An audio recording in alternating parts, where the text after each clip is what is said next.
السلام علیکم ورحمۃ اللہ وبرکاتہ۔ الحمد للہ نحمده ونستعینه ونستغفره ونؤمن به ونتوکل علیہ ونعوذ باللہ من شرور انفسنا ومن سیئات اعمالنا من يهده الله فلا مضل له ومن يضلل فلا هادي له واشهد ان لا اله الا الله وحده لا شريك له واشهد ان محمدا عبده ورسوله صلی اللہ علیہ وعلی آلہ واصحابہ وبارک وسلم تسلیما کثیرا فإن خیر الحدیث کتاب اللہ وخیر الہدی ہدی محمد صلی اللہ علیہ وسلم وشر الامور محدثاتها وکل محدثۃ بدعہ وکل بدعۃ ضلالہ وکل ضلالۃ فی النار او کما قال رسول اللہ صلی اللہ علیہ وآلہ وسلم اما بعد اعوذ باللہ من الشیطان الرجیم بسم اللہ الرحمن الرحیم وَمَن لَّمْ يَحْكُم بِمَا أَنزَلَ اللَّهُ فَأُولَٰئِكَ هُمُ الْكَافِرُونَ وقال الله تبارك وتعالى أَفَتُؤْمِنُونَ بِبَعْضِ الْكِتَابِ وَتَكْفُرُونَ بِبَعْضٍ فَمَا جَزَاءُ مَن يَفْعَلُ ذَلِكَ مِنكُمْ إِلَّا خِزْيٌ فِي الْحَيَاةِ الدُّنْيَا وَيَوْمَ الْقِيَامَةِ يُرَدُّونَ إِلَىٰ أَشَدِّ الْعَذَابِ وَمَا اللَّهُ بِغَافِلٍ عَمَّا تَعْمَلُونَ وقال الله تبارك وتعالى وَلَوْ أَنَّهُمْ أَقَامُوا التَّوْرَاةَ وَالْإِنجِيلَ وَمَا أُنزِلَ إِلَيْهِمْ مِن رَّبِّهِمْ لَأَكَلُوا مِن فَوْقِهِمْ وَمِن تَحْتِ أَرْجُلِهِمْ وقال الله تبارك وتعالى يَا أَيُّهَا الَّذِينَ آمَنُوا إِن تَنصُرُوا اللَّهَ يَنصُرْكُمْ وَيُثَبِّتْ أَقْدَامَكُمْ صدق الله العظيم۔ اللهم صل وسلم على نبينا محمد رب اشرح لي صدري ويسر لي امري واحلل عقدة من لساني يفقهوا قولي واجعل لي وزيرا من اهلي آمین یا رب العالمین۔ آپ حضرات کے علم ہے کہ تنظیم اسلامی کے زیر اہتمام پاکستان بھر میں ایک 3 ہفتے پر مشتمل مہم کا ہم نے آغاز کر رکھا ہے، جس کا آغاز ہم نے 31 جولائی سے کیا تھا اور تقریباً 21 اگست تک یہ سلسلہ جاری رہے گا۔ جو عنوان اس مہم کو ہم نے دیا، یہاں پر خطاب جمعہ میں پہلے بھی کلام ہوا ہے، امت مسلمہ کی حالت زار اور راہ نجات۔ جہاں امت مسلمہ کی حالت زار پر کلام کرنا ہے، ہم نے کلام کیا بھی ہے، اور امت کی زوال کی وجوہات پر بھی بات کی ہے، وہیں راہ نجات کے عنوان سے بھی گفتگو ہم کر رہے ہیں۔ آج امت جس کیفیت سے دوچار ہے اور پاکستان بھی جس کیفیت سے دوچار ہے، اس سے نکلنے کا راستہ کیا ہے، اس پر ہم نے پہلے بھی کلام کیا، اور گزشتہ جمعے کا خطاب میرا قرآن اکیڈمی کی مسجد لاہور میں تھا۔ وہاں ہم نے رجوع الی القرآن پر توجہ دلائی ہے۔ امت کے زوال کی وجہ کیا ہے؟ قرآن کو فراموش کر دینا، اور اس پر ہم نے 31 جولائی کو بھی یہاں کلام کیا تھا۔ وہ قرآن جو زندہ کلام ہے، وہ قرآن جو انقلابی کتاب ہے، وہ قرآن جو الہامی کتاب ہے، وہ قرآن جس نے صحابہ کے دلوں میں ایمان کے نور کو پیدا کیا اور دنیا کی امامت ان کے قدموں میں ڈال دی، دنیا کو ان کے قدموں میں ڈال دیا۔ جی، اس قرآن کی طرف رجوع کا معاملہ، اس پر تفصیل سے کلام پچھلے خطاب جمعہ میں لاہور میں ہوا تھا۔ وہیں میں نے ذکر کیا تھا کہ اگلے خطاب جمعہ میں، یعنی آج کی گفتگو میں، ہم اس کے دوسرے حصے پر بات کریں گے۔ راہ نجات کیا ہے امت کے لیے؟ اللہ کے دین کی نصرت میں لگو، اللہ کے دین کی جد و جہد میں لگو، اللہ کے دین کی دعوت، اللہ کے دین کی نفاذ کی محنت میں لگو، غلبہ دین کی محنت میں لگو، اقامت دین کی جد و جہد میں لگو، اللہ کے دین کو اسٹیبلش کرنے کی، اس کو قائم کرنے کی جد و جہد کرو۔ اس میں ہمارے لیے نجات ہے۔ یہ امت جس کام کے لیے کھڑی کی گئی، وہ کام وہ ہے جو رسولوں کا تھا، جو خاتم الانبیاء کا تھا صلی اللہ علیہ وسلم، اور ان کی ختم نبوت کے بعد اس قرآن کی دعوت کو عام کرنا، اس قرآن کے پیغام کو عام کرنا، اور ان کے لائے ہوئے دین کو قائم کرنے کی، نافذ کرنے کی جد و جہد کرنا، یہ ہمارا فرض ہے۔ آج امت کا سب سے بڑا اجتماعی جرم کیا ہے؟ ہم نے اللہ کے دین کو فراموش کیا۔ پاکستانیوں کا سب سے بڑا جرم کیا ہے؟ اللہ کے دین کے ساتھ بے وفائی ہم نے کی ہے۔ اس لیے آج ہم ذلیل اور رسوا دنیا میں۔ کڑوی باتیں مگر سننی چاہیے اور ماننا چاہیے ان چیزوں کو۔ کب تک شتر برق کی طرح ریت میں منہ دیے بیٹھے رہیں گے؟ ہمارے حالات بگڑتے چلے جا رہے ہیں۔ وجہ اپنی ملت پر قیاس اقوام مغرب سے نہ کر، خاص ہے ترکیب میں قوم رسول ہاشمی صلی اللہ علیہ وسلم۔ تو ہم امام الانبیاء صلی اللہ علیہ وسلم کی امتی ہیں۔ ہمارا معاملہ بقیہ لوگوں سے، کافروں سے، مشرکوں سے، اللہ کو نہ ماننے والوں سے الگ ہے۔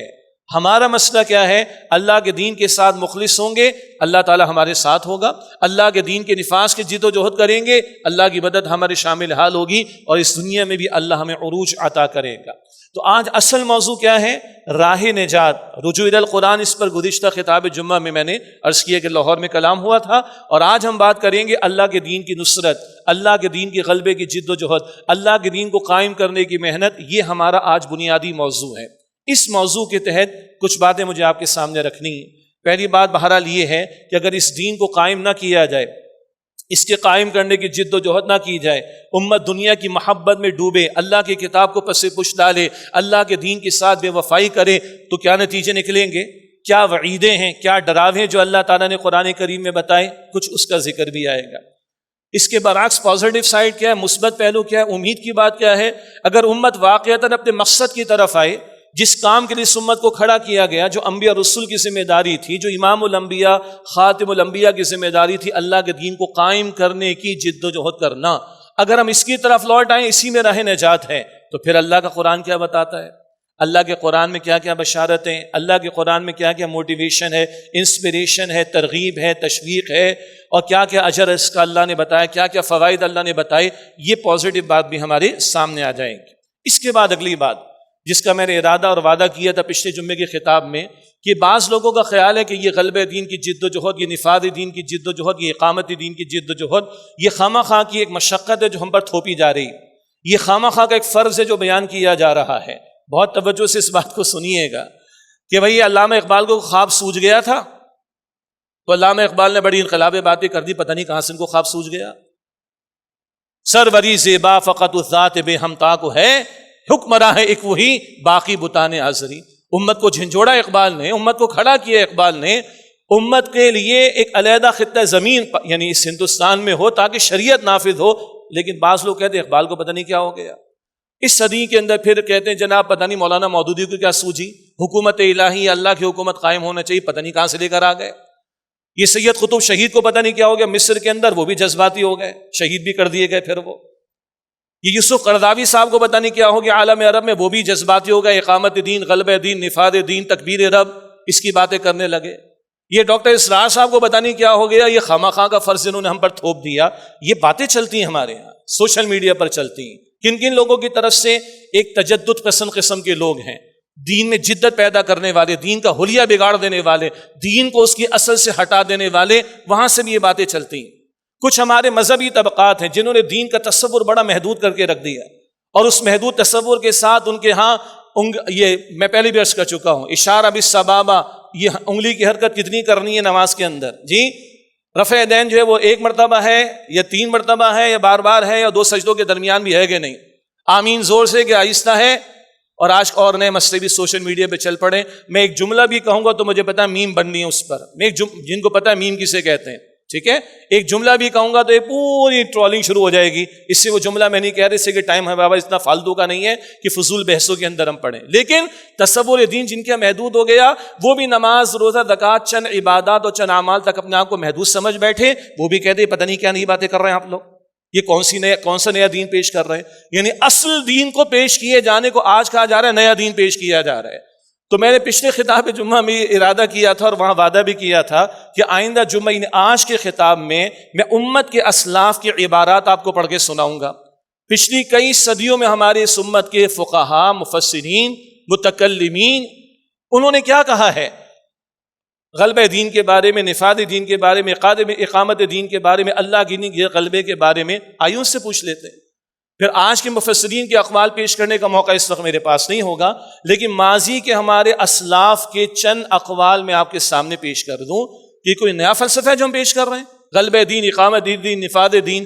ہاں میں آگے عرض کروں گا کہ فقہاء کی، متکلمین، وہ جو علم الکلام پر کلام کرتے ہیں، اسلامی فلسفی پر بات کرتے ہیں، ان کی اپنی اصطلاحات ہیں، فقہاء کی اپنی ٹرمینالوجیز میں عرض کروں گا آپ کے سامنے، اور انہی اصطلاحات کے تحت ان لوگوں نے کیا فرمایا ہمارے اسلاف نے اللہ کے دین کے نفاذ کے حوالے سے، وہ آپ کے سامنے رکھ دوں گا تاکہ کلیئرٹی رہے کہ ہم کوئی ہوا میں باتیں نہیں کر رہے، کوئی بے بنیاد باتیں نہیں کر رہے ہیں، کوئی نیا دین گھڑ کے پیش نہیں کر رہے، معاذ اللہ، یہ فرض امت سمجھتی آئی ہے۔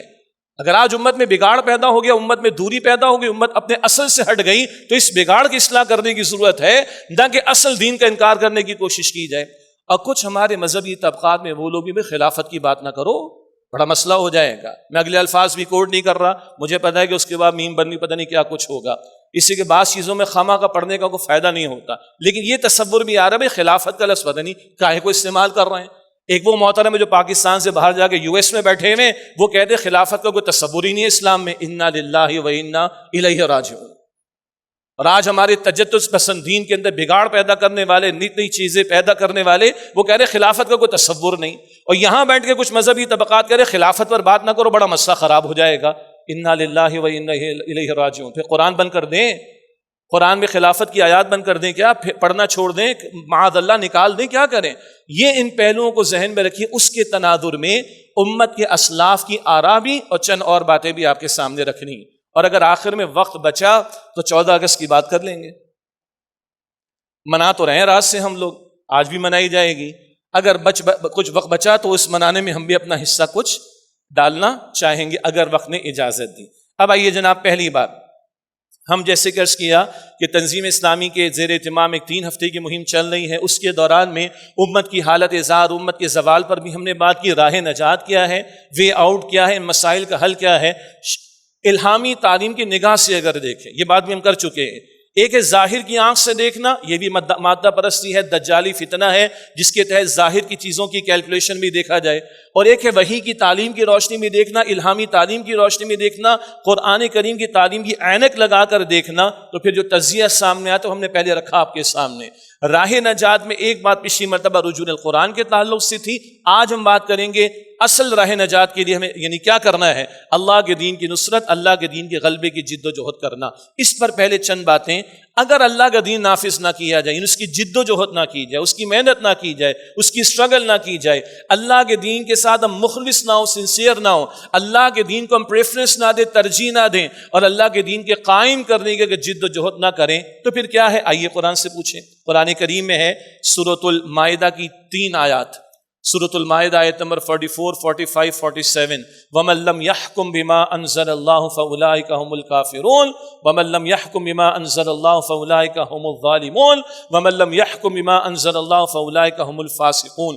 بقول ہمارے استاد ڈاکٹر اسرار صاحب رحمۃ اللہ علیہ کے، اللہ کے 3 فتوے سنے، فتوے اللہ کے۔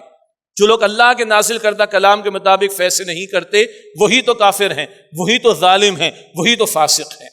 یہ سورۃ المائدہ آیت نمبر 44، 45، 47 ہے۔ تفصیل ہے، ایک وہ شخص ہے جس کے ہاتھ میں حکمرانی ہے اور وہ اللہ کے حکم کو ماننے سے انکار کر دے تو اسلام سے خارج۔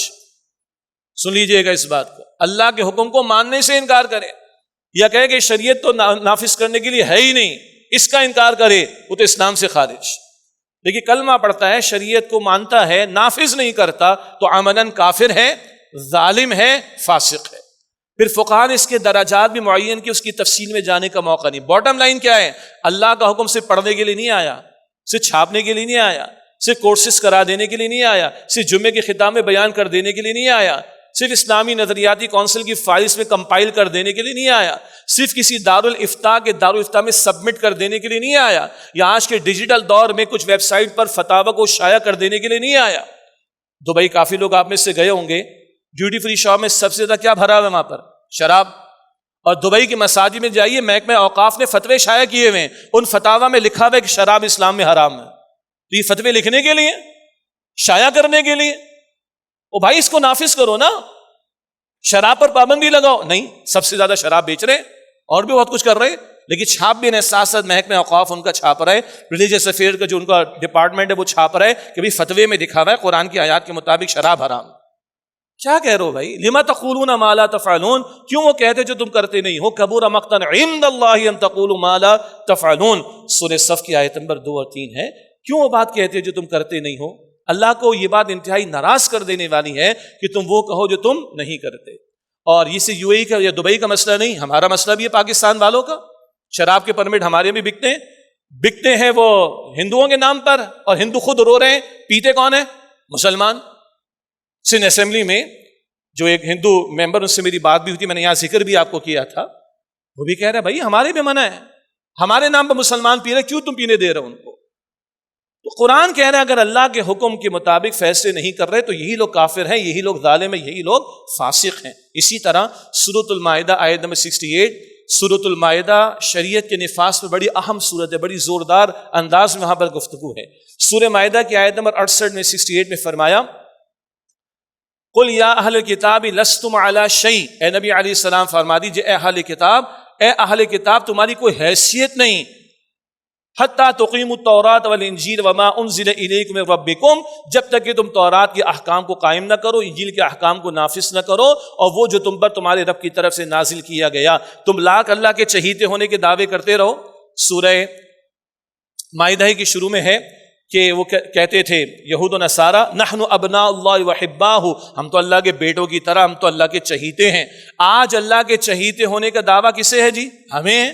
خار ہیں، بدکار ہیں، ڈوبے ہوئے ذلت میں ہیں، خار ہیں، بدکار ہیں، ڈوبے ہوئے ذلت میں ہیں، کچھ بھی ہے اے مولا تیرے محبوب کی امت میں، ہم تو بخشے بخشائے ہیں نا۔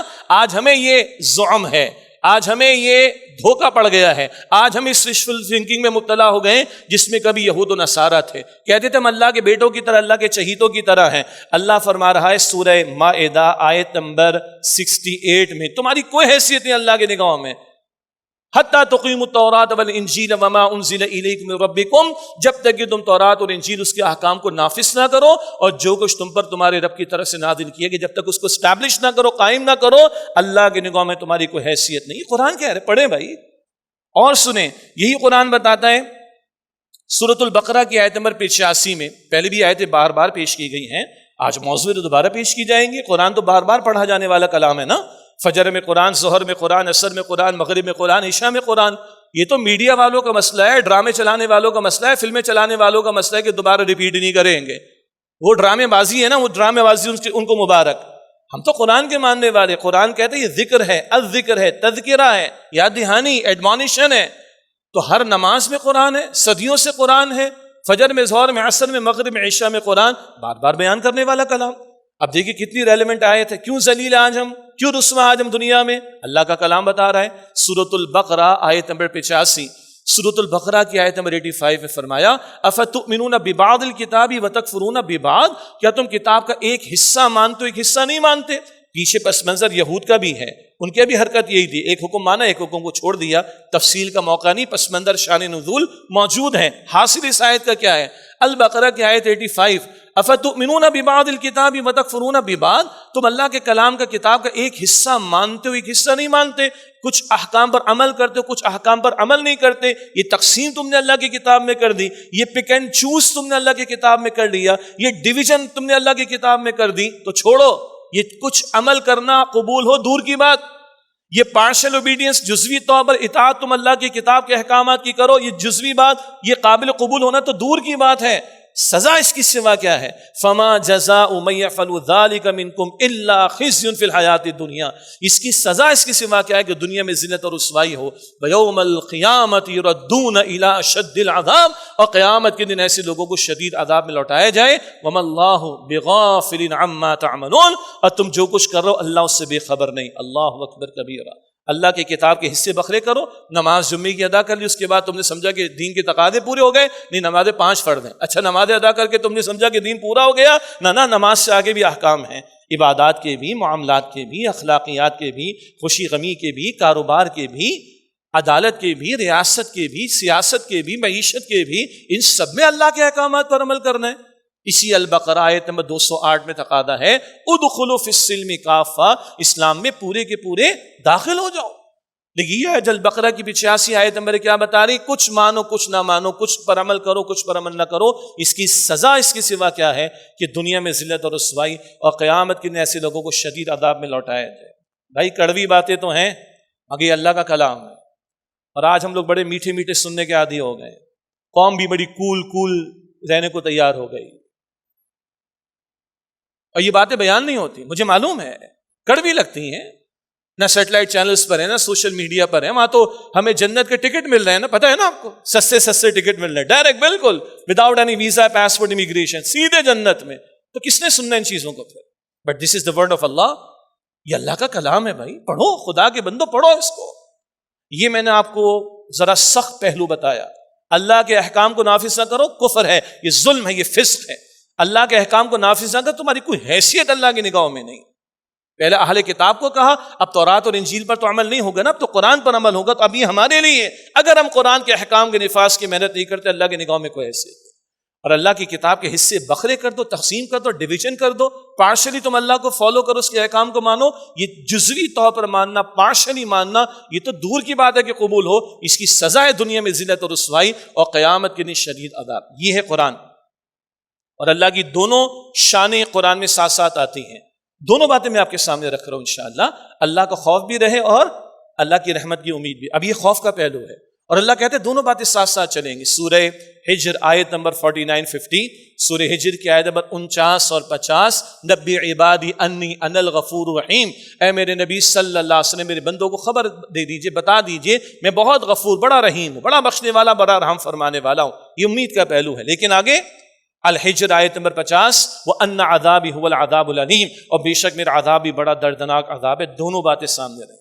اسی کو رسول اللہ علیہ السلام کی احادیث میں یوں بیان کیا گیا، الایمان بین الخوف والرجاء، ایمان خوف اور امید کی درمیانی کیفیت کا نام ہے. اب آئیے پازیٹیو سائڈ.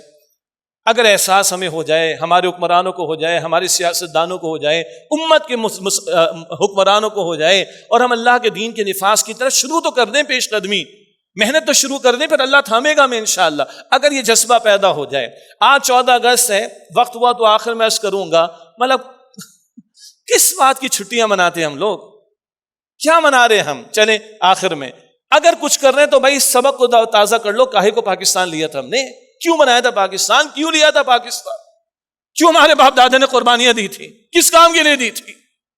اللہ کے دین کے لیے دی تھی بھائی، اللہ کے دین کے نفاذ کے لیے دی تھی، اس کو اسٹیبلش کرنے کے لیے دی تھی، دنیا کے سامنے رول ماڈل پریزنٹ کرنے کے لیے، پیش کرنے کے لیے دی تھی ہم نے. آئیے بشارت لیجیے، اگر اللہ کا دین ترجیح اول ہو جائے، پرائرٹی نمبر 1 ہو جائے تو کیا ہوگا؟ آئیے قرآن سے پوچھیے. اللہ کے دین کی نصرت کریں تو اللہ ہماری نصرت فرمائے گا. اللہ کے دین کی نصرت کیا ہے؟ اس کے دین کی دعوت اور اس کے نفاذ کی جد و جہد میں اپنے آپ کو لگانا اور کھپانا. یہ کریں تو اللہ ہماری نصرت پر، ہماری مدد پر آ جائے گا. اب سوچیے اللہ ہمارے ساتھ ہو، پھر کوئی مسئلہ ہے؟ کون اللہ؟ کون اللہ جو اس پوری کائنات کا بنانے والا ہے، جو ہم نے 2% بھی ایکسپلور نہیں کی ابھی. ایکسپینڈ یونیورس ہم جانتے ہیں، بگ بینگ تک ہم پہنچے، بلیک ہولز ہمیں پتہ چل گیا، ایکسپینڈ یونیورس ہمیں پتہ چل گئی، ملینز آف گیلیکسیز ہمیں پتہ چل گئی. ان سب کو بنانے والا کون ہے؟ اللہ. چلانے والا کون ہے؟ اللہ. اس اللہ کی بات ہو رہی. پہچانے خدا رحم اس اللہ کو، وہ علی کل شیء قدیر ہے، اس کے خزانوں میں کوئی کمی نہیں ہے. ہم کمزور ہے، وہ کمزور نہیں ہے. ساری دنیا، ساری کائنات اس کی محتاج ہے، وہ کسی کا محتاج نہیں ہے. اس اللہ کی بات کر رہے ہیں. اللہ ہماری مدد پر آ جائے، ہمارا مسئلہ ختم ہو جائے گا. آئیے قرآن سے پوچھیے. اللہ بڑا پیارا خوبصورت انداز اختیار کرتا ہے. سورہ صف کی آیت نمبر 14 میں، سورہ صف کی آیت نمبر 14 آخری آیت سورت کی، یا ایھا الذین آمنوا کونوا انصار اللہ، اے ایمان والو اللہ کے مددگار بن جاؤ. اللہ کے بندو، اللہ کو کسی مدد کی ضرورت ہے؟ محتاج تو ہم ہیں، اللہ تو کسی کا محتاج نہیں. وہ الصمد ہے، سب اس کے محتاج ہیں، وہ کسی کا محتاج نہیں. مگر تم دین کی محنت کرو، اللہ کہہ رہے تم میرے ساتھ ہو گئے. اللہ دین تو اللہ کا ہے، at the end of the day وہی غالب کرے گا. مگر ظاہر کے اسباب کے تحت ایمان والوں نے محنت کرنی. رازق کون ہے؟ اللہ. رزق کون دیتا ہے؟ اللہ. نوکری کون کرتا ہے؟ میں اور آپ کرتے ہیں نا. جاب کون کرتے ہیں؟ میں اور آپ. کاروبار کون کرتا ہے؟ میں اور آپ. شافی کون ہے؟ شفا دینے والا کون ہے؟ آپ کا میرا ایمان ہے اللہ. دوائی کے لیے کہاں جاتے ہیں؟ امام صاحب کے پاس آتے ہیں مسجد میں، وہ ڈاکٹر کے پاس جاتے ہیں. ایسے ہی ہے نا. تو دین غالب کون کرے گا؟ اللہ. لیکن جیسے روزی کمانے خود جاتے ہیں، روٹی کمانے خود جاتے ہیں، نوکری کرنے خود جاتے ہیں، شفا کون دے گا؟ اللہ. دوائی لینے خود جاتے ہیں، ہاسپٹل میں خود جاتے ہیں، کلینک میں خود جاتے ہیں، ڈاکٹر سے رابطہ خود کرتے ہیں. تو دین غالب کون کرے گا؟ اللہ. ظاہر کے اسباب کے تحت جد و جہد کس نے کرنی؟ میرا آپ نے کرنی. یہ کرے تو اللہ اپنا مددگار. اس ٹائٹل کو دل کے کانوں سے تو سنے، انصار اللہ، اللہ کے مددگار بن جاؤ. اللہ مجھے اور آپ کو دل کے کانوں سے ان آیات کو سننے کی توفیق دے. اللہ فرماتا ہے، پہلے بھی ذکر آتا رہا ہے، سورہ حج کی آخری آیت آیت نمبر 78، هو اجتباکم، اللہ کہتے ہیں اس نے تمہیں چن لیا ہے. اس کو بھی دل کے کانوں سے سنیں. کبھی اللہ نے استفا آدم علیہ السلام کو چنا، نوح علیہ السلام کو چنا، ابراہیم کو موسیٰ کو عیسیٰ کو علیہم الصلاۃ والسلام اللہ نے چنا، محمد مصطفیٰ کو اللہ نے چنا صلی اللہ علیہ وسلم. اور اب ان کی ختم نبوت کے بعد کس کو چنا؟ مجھے اور آپ کو چنا ہے بھائی. چھوٹے لوگ تھوڑے ہی چھوٹے کاموں کے لیے تھوڑی پیدا کیے گئے. برا نہ مانیے گا، کوئی گھٹیا کاموں کے لیے تھوڑی پیدا کیے گئے، بڑے کام کے لیے، بڑے مشن کے لیے. اور اس پوری کائنات میں سب سے بڑا مشن محمد صلی اللہ علیہ وسلم کا. سورہ صف کی آیت نمبر 9، سورہ فتح کی آیت نمبر 28، سورہ توبہ کی آیت نمبر 33، 3 مرتبہ یہ بات آئی. 12 ہمارے دروس اس آیت کا حوالہ آتا ہے. هو الذی ارسل رسولہ بالہدی ودین الحق لیظہرہ علی الدین کلہ. اللہ ہے جس نے اپنے رسول صلی اللہ علیہ وسلم کو بھیجا الہدی، مکمل ہدایت نامہ، کمپلیٹ گائیڈنس قرآن دے کر، ودین الحق، مکمل نظام زندگی، کمپلیٹ کوڈ آف لائف دین اسلام دے کر، لیظہرہ علی الدین کلہ، تاکہ آپ اس دین حق کو کل نظام زندگی پر غالب فرمائیں. یہ مشن ہے اللہ کے رسول کا علیہ السلام. آگے کچھ اور بھی اشارہ کروں گا انشاءاللہ تعالی. اس کام کے لیے، جس کام کے لیے محمد صلی اللہ علیہ وسلم کو اللہ نے چنا. اب ان کی ختم نبوت کے بعد اللہ کہتے ہیں ایمان والو میں نے تمہیں چن لیا. بھائی دل سے سنیں اس چیز کو. کس قدر بڑی اللہ کی طرف سے بشارت ہے، موٹیویشن ہے، انسپیریشن ہے، ترغیب ہے، تشویق ہے میرے اور آپ کے لیے، پوری امت کے لیے. اسی طرح اللہ تاکید کے طور پر فرماتا ہے سورہ حج کی آیت نمبر 40 میں، سورہ حج آیت نمبر 40، وَلَيَنْصُرَنَّ اللَّهُ مَن يَنْصُرُهُ. عربی گرامر والے جانتے ہیں لَيَنْصُرَنَّ، لام شروع میں زبر ہے نا، اس کو لام تاکید کہتے ہیں، آخر میں نون پر تشدید ہے، نون مشدد کہتے ہیں. یہ عربی اسلوب میں فعل مضارع میں حال اور مستقبل یعنی ٹینس، پریزنٹ اور فیوچر دونوں کا ترجمہ ہوتا ہے. اس فعل مضارع میں شروع میں لام پر تاکید، آخر میں نون تشدید والا ہو تو یہ تاکید کی انتہا بن جاتی ہے عربی اسلوب میں. قرآن تو ہے ہی اللہ کا کلام، سچا کلام. 2 مرتبہ اللہ نے فرمایا سورہ نساء کی آیت نمبر 87 میں، سورہ نساء کی آیت نمبر 122 میں، وَمَنْ أَصْدَقُ مِنَ اللَّهِ قِيلًا وَمَنْ أَصْدَقُ مِنَ اللَّهِ حَدِيثًا. اللہ سے بڑھ کر کس کا قول سچا ہوگا، اللہ سے بڑھ کر کس کی بات سچی ہوگی، مگر وہ اللہ تاکید در تاکید، ایمفیسس در ایمفیسس دے کر فرما رہا ہے سورہ حج کی آیت نمبر 40 میں، وَلَيَنْصُرَنَّ اللَّهُ مَن يَنْصُرُهُ، اور اللہ ضرور بالضرور لازماً اس کی مدد فرمائے گا جو اس کی اس کے دین کی مدد کرے گا.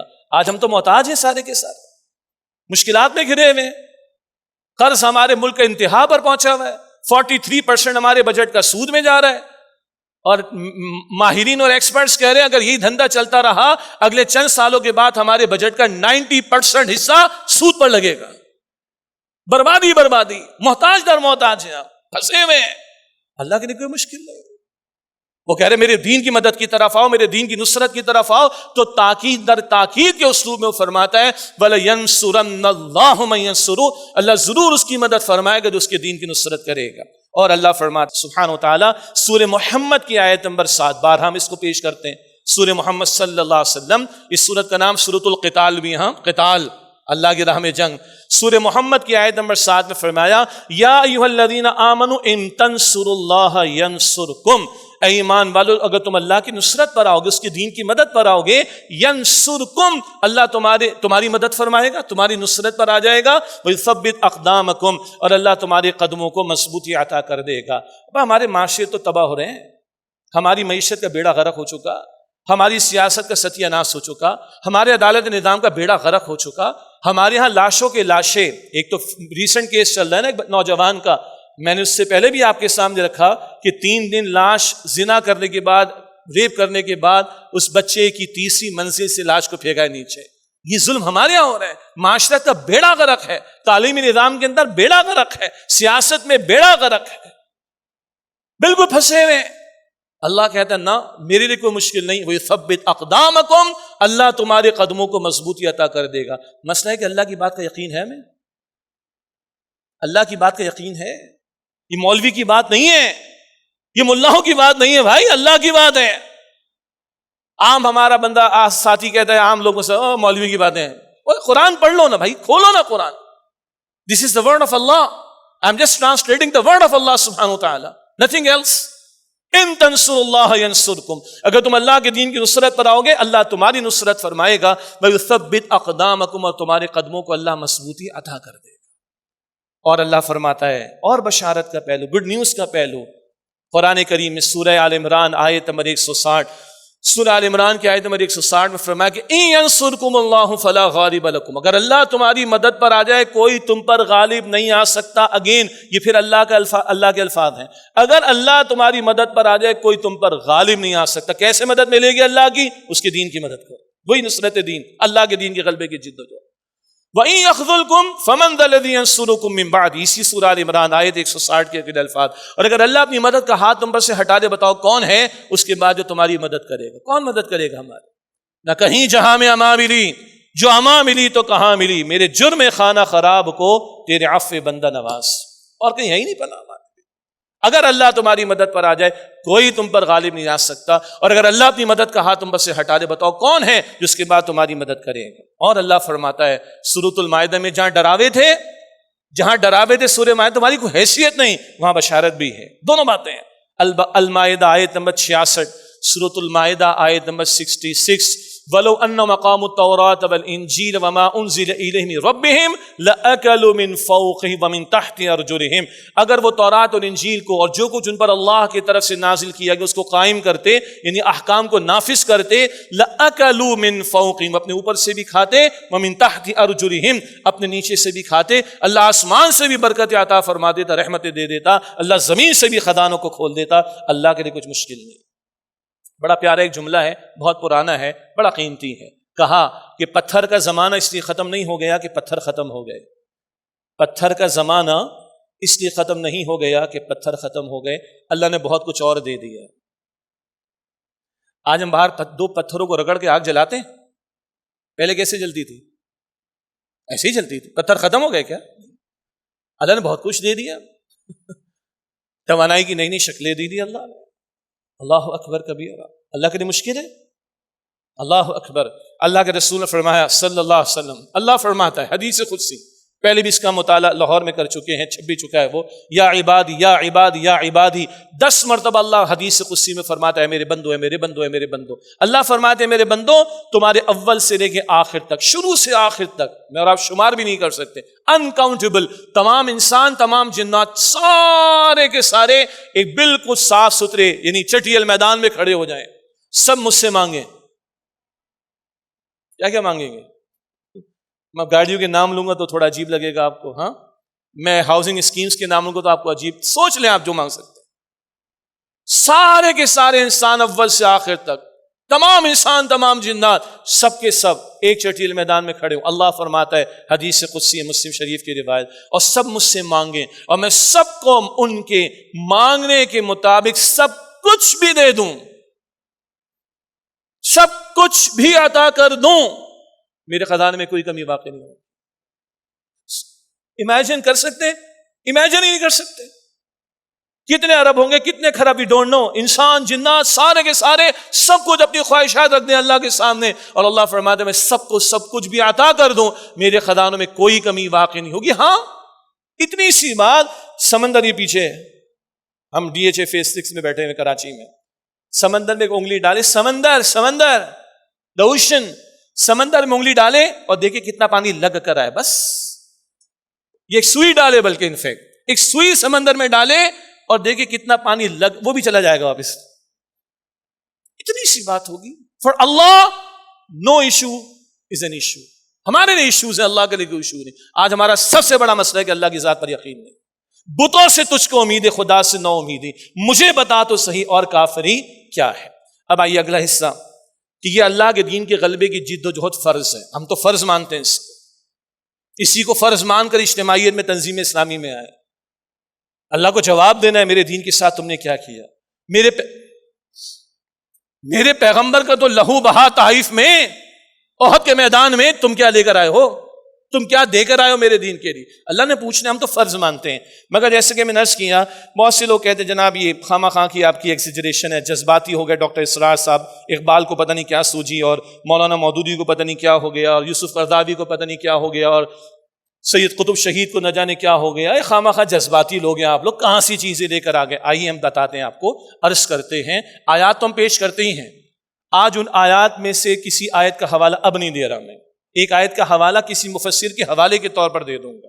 آئیے امت کے اسلاف سے پوچھیں، یہ میں صرف نام لے رہا ہوں، اور ان کی دو تین ایک ایک عبارت پڑھ کے ترجمہ آپ کے سامنے رکھ رہا ہوں۔ امام قرطبی بہت بڑے مفسر ہیں، اور ان کی کتاب الجامع للاحکام القرآن تفسیر قرطبی، اس میں فرماتے ہیں ہذہ الآیہ، کون سی آیت؟ یہ سورہ بقرہ کی آیت نمبر 30۔ وہ جو لوگوں نے کہا نا خلافت کی بات نہ کرو، اور جو لوگوں نے کہا خلافت کا کوئی تصور اسلام میں نہیں ہے، کیا ہو گیا بھائی؟ انی جاعل فی الارض خلیفہ، سورہ البقرہ کی آیت نمبر 30، اللہ آدم علیہ السلام کو خلافت دے کر بھیج رہے۔ تو امام قرطبی نے کیا سمجھا؟ ابھی جتنے اسلاف کا ذکر آ رہا ہے پچھلی صدیوں میں گزرے ہیں، صدیوں میں، یہ پچھلی ایک صدی کی بات نہیں ہو رہی۔ اسی لیے اب کوئی کوٹیشن مولانا مودودی کی، ڈاکٹر اسرار صاحب کی، سید قطب کی، یوسف قرضاوی صاحب کی، ان لوگوں کی نہیں آئے گی، اب آئے گی پچھلی صدیوں کی کوٹیشن۔ سنیے امام قرطبی فرماتے انی جاعل فی الارض خلیفہ کے ذیل میں ہذہ الآیہ اصل فی نسب امام وخلیفۃ یسمع له ویطاع لیجتمع به الکلمہ وتنفذ به احکام الخلیفہ ولا خلاف فی وجوب ذلک بین الامۃ وبین الائمہ۔ امام قرطبی فرماتے ہیں یہ آیت امام کا نسب کیا جانا، الفاظ سنیے گا، ہم کہتے ہیں اقامت دین، غلبہ دین، تکبیر رب، اظہار دین، لِتَكُونَ كَلِمَةُ اللَّهِ الْعُلْيَا وَيَكُونَ الدِّينُ كُلُّهُ لِلَّهِ، یہ آیات قرآن اور ایک اصطلاح حدیث میں بیان کرتے ہیں۔ سنیے گا، فقہا کی اصطلاح ہے نسب امام اور قیام خلافت، یہ فقہا کی اصطلاح ہے۔ امت کا امام ہو اور امت اجتماعی طور پر اسلام کے احکامات پر عمل کر سکے ڈسپلن کے ساتھ، اس کو کہتے ہیں فقہا نسب امامت، اس کو فقہا کہتے ہیں قیام خلافت۔ اگلے ان کوٹیشنز کے اندر امامت یا خلافت کے الفاظ آئیں گے، یہ فقہا کی اصطلاحات ہیں جو ہم آپ کے سامنے جب آیات قرآنی پیش کرتے تو اور اصطلاحات قرآن سے آتی ہیں۔ فقہا کی اصطلاحات ہیں امام کا نسب کیا جانا، نسب امام اور قیام خلافت۔ امام قرطبی کا حاصل ان کے جملے کا کہتے ہیں کہ یہ آیت امام اور خلیفہ کے تقرر کے بارے میں قاعدہ کلیہ کی حیثیت رکھتی ہے، اصل اصول، بیسک پرنسپل۔ ایسا امام کی جس کی بات سنی جائے اور اس کی اطاعت کی جائے۔ آج امام نماز تک محدود رہ گیا نا، امت کا امام ہونا چاہیے۔ یہ آج 57 ٹکڑے ہم نے کر ڈالے ہیں، یہ غیر اسلامی طرز عمل ہے۔ ہاں آج ہر ملک میں محنت جد و جہد کی جائے گی، کل عالمی خلافت بھی آئے گی انشاءاللہ، مگر امام مسجد کا فقط امام نہیں، امت کے معاملات، اجتماعی معاملات کا امام۔ ایسا امام کہ جس کی بات سنی جائے اور اس کی اطاعت کی جائے تاکہ کلمہ اسلام اس سے مجتمع رہے، اجتماعیت برقرار رہے اور خلیفہ کے احکام نافذ ہوں۔ اور سنیے، نسب امام یعنی امام کا تقرر ہو، جس کو ہم غلبہ دین، نفاذ دین سب الفاظ استعمال کرتے ہیں۔ فرمارے امام قرطبی اور نسب امامت کے فرض ہونے میں امت اور اماموں کے درمیان کوئی اختلاف نہیں۔ باقی ایک تبصرہ میں کر چکا ہوں، وقت ہوا تو پھر اس کو آخر میں عرض کر دوں گا، پتہ نہیں کیا کیا باتیں چل رہی ہیں آج کل۔ اور امام قرطبی یہ فرما رہے کہ نسب امامت کے فرد ہونے میں امت اور اماموں کے درمیان کوئی اختلاف نہیں۔ شیخ الاسلام ابن تیمیہ رحمۃ اللہ علیہ، ہمارے ایک بہت بڑا طبقہ ہے ماشاءاللہ اہل الحدیث حضرات کا، اور حرمین میں بھی ان کو بہت کوٹ کیا جاتا ہے، تو شیخ کا یہ بھی حصہ کوٹ کیا جانا چاہیے نا۔ ابن تیمیہ رحمۃ اللہ علیہ فرماتے ہیں، یہ مجموع الفتاوی میں ان کا یہ شائع شدہ جملہ ہے، یجب ان یعرف ان ولایت امر الناس من اعظم واجبات الدین بل لا قیام للدین ولا للدنیا الا بها۔ اللہ اکبر۔ امام ابن تیمیہ رحمۃ اللہ علیہ فرماتے ہیں یہ بات جاننا ضروری ہے کہ لوگوں کے امور یعنی معاملات کی ولایت، امت کا ولی امام ذمہ دار ہو، لوگوں کے امور کی ولایت دین کے عظیم ترین واجبات میں سے ہے۔ اور اکثر فقہا کے ہاں واجب اور فرض ایک ہی بات ہے، ذہن میں رکھیے گا۔ احناف کے ہاں فرض اور واجب میں تھوڑا فرق ہوتا ہے، دیگر فقہا کے ہاں فرض اور واجب تقریباً ایک ہی بات قرار پاتی ہیں۔ تو امام ابن تیمیہ کہتے ہیں کہ یہ لوگوں کے امور کی ولایت یعنی حکومت اور اقتدار کا ہونا تاکہ اسلام نافذ ہو، دین کے عظیم ترین واجبات میں سے ہے، بلکہ اس کے بغیر نہ دین قائم ہو سکتا ہے اور نہ دنیا کی اصلاح ممکن ہے۔ ابن تیمیہ کو سمجھ آ رہی ہے رحمۃ اللہ علیہ۔ آج ان کے بہت سے نام لیوا لوگوں کو یہ دکھائی نہیں دے رہی بات۔ امام غزالی جن کو اہل تصوف بہت زیادہ پیش کرتے ہیں نا، آئیے سنیے امام غزالی کیا فرماتے۔ یہ ہے ان کی کتاب الاقتصاد فی الاعتقاد، یہ سب ہمارے موجود ہیں، ہمارے 2 کتابیں شائع ہوتی ہیں، ان میں بھی آپ کو انشاءاللہ یہ سارے کوٹیشنز مل جائیں گے۔ امام غزالی کہتے ہیں فالدین والسلطان تو امان، فالدین اصل والسلطان حارس، وما لا اصل له فمهدوم وما لا حارس له فضائع۔ اس کا ترجمہ ہے دین اور حکومت. دین غلبہ چاہتا ہے تو حکومت چاہیے، اقتدار چاہیے. دین اور حکومت یعنی نظام دو جڑواں بھائی ہیں. دین اصل اور بیسک اور بنیاد ہے، اور حکومت اس کی نگہبان ہے قائم کرنے کے لیے. جس چیز کی بنیاد نہ ہو وہ گر جاتی ہے، اور جس کا نگہبان نہ ہو وہ ضائع ہو جاتی ہے. تو یہ دونوں ساتھ ساتھ چلیں گے. امام غزالی فرما رہے رحمۃ اللہ علیہ. اسی طرح امام الماوردی رحمۃ اللہ علیہ یہ فرماتے ہیں ان کی کتاب الاحکام السلطانیۃ والولایات الدینیۃ، کہتے ہیں کہ الامامۃ موضوعۃ لخلافۃ النبوۃ فی حراست الدین و سیاست الدنیا. امامت، وہی منصب امامت تو سمجھتے ہیں امامت کی امت کو پیدا کیا گیا.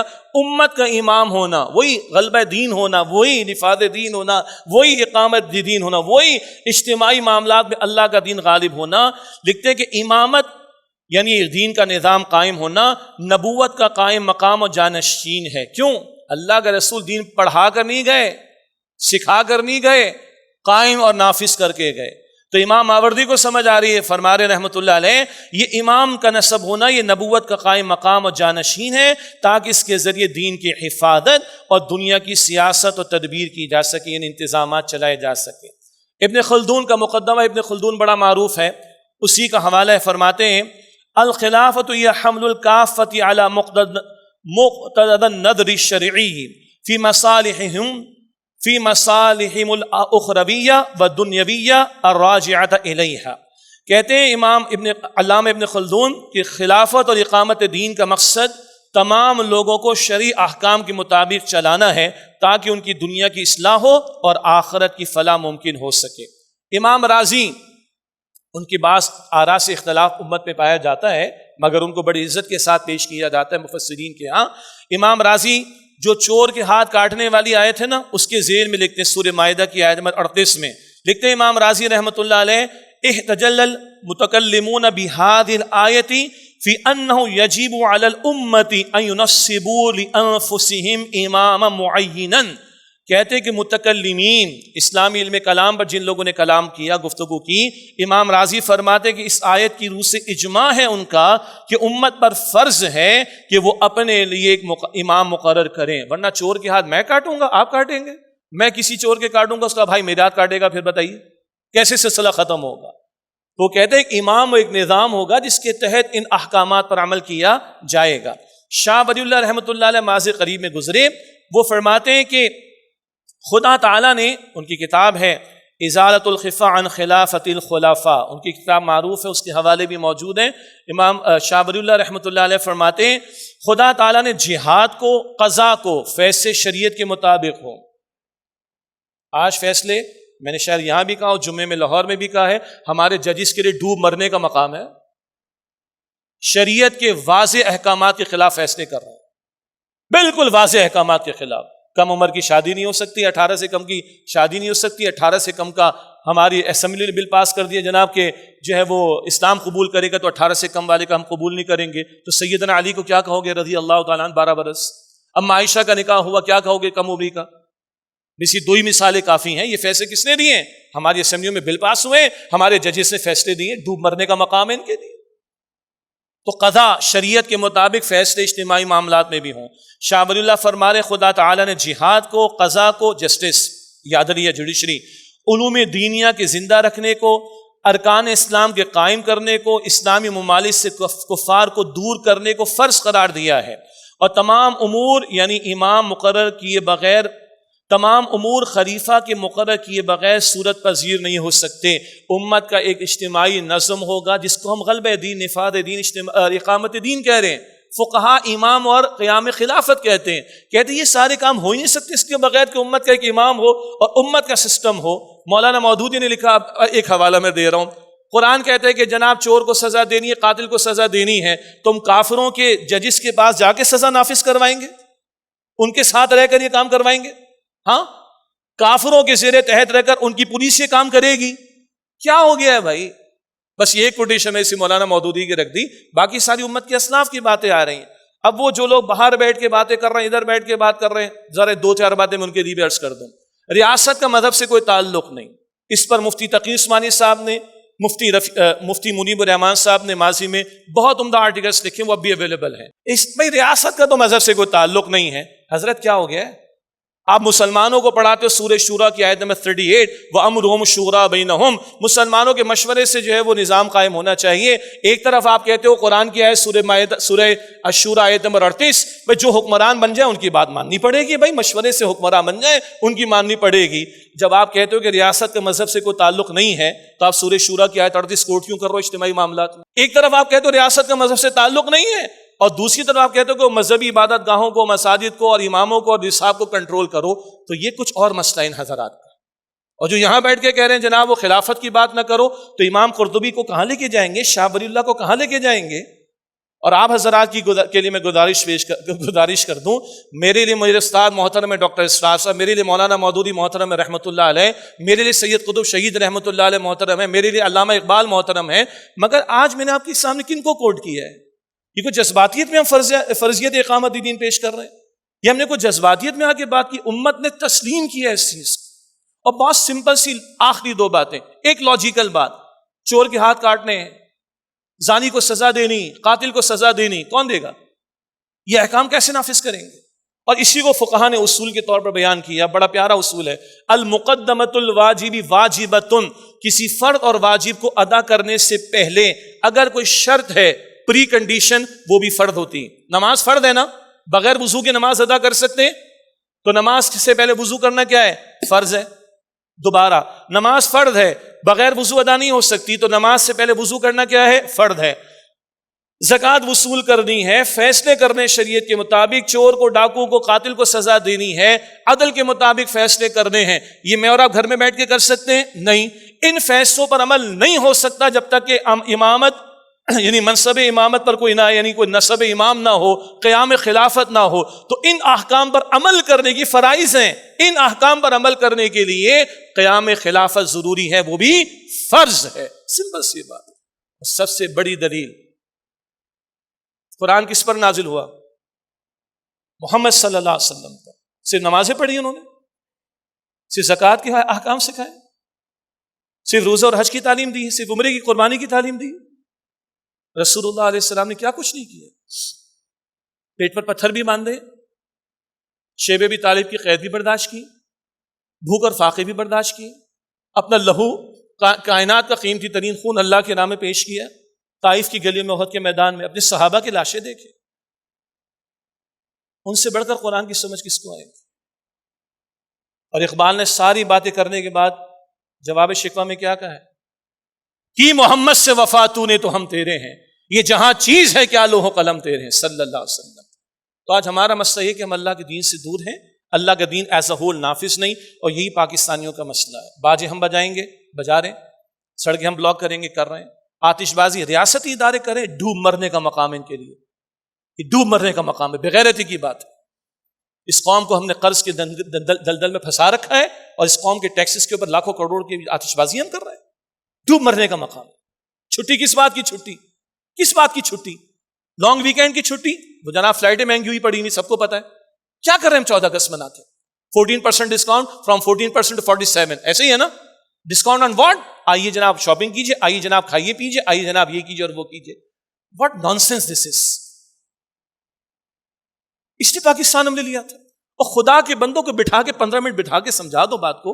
What was the purpose of creation of Pakistan? کہے کو ہم نے پاکستان لیا تھا.